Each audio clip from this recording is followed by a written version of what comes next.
I just read they were her property and I want to talk about it. So you might think that white women in the South were complicit in the slave trade and enslavement system, but merely as bystanders. You might think that it was mostly their male counterparts that participated in the system of enslavement and white supremacy. And you would be wrong. White women were just as active participants as their male counterparts, often with more incentive to do so, such as autonomy over their lives because of the power that the wealth from enslaved peoples as property afforded them. White women were just as merciless with the punishments and plantation management as their white counterparts. White women petitioned the courts, oftentimes suing family members and friends of family and so on, to maintain their rights over their property and their rights to manage their property as they saw fit. White women even created niche groups within the slave trade market, such as wet nurses and mammies, to take care of their white children. White women were every bit as vicious and cruel and terrible as their male counterparts. This book has a lot of references from and narratives from enslaved people themselves during this time. And there's also a lot of references from white women's journal entries, and their court documentations, their ads, advertisements, and things like that from during that time period. And so it was a really, really, really great book, a heavy book. I had to read like 2 or 3 nonfiction books to kind of balance the heaviness of this book. But it also prompted me to seek out and read the FWP slave narratives from that time.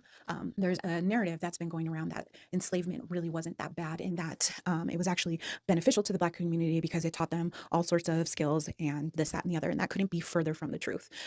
Everything that we know from these narratives and from all of these documents and these lived experiences from people who were enslaved doesn't even scratch the surface on how terrible, horrific, and brutal enslavement and the slave trade and slave market actually was. And so I think although it's very, very heavy and it's Black grief, Black trauma, and just heavy. I think it's important to not just like read these records, but also try to collect these records, to preserve them within our own homes and within our own communities, because we know how things can go. It starts with book bans and then it's book burnings and things like that. So I think it's important that we preserve these narratives and these lived experiences. So I'm going to be seeking out the FWP interviews and trying to purchase those. And I also plan, as a homeschooling mom, to add them to my son's curriculum as he grows older, so that he doesn't enter the world with this false notion from this narrative that seems to be popular right now about how it really wasn't that bad, and that he doesn't enter the world with this whitewashed version. It was horrible. It was horrific.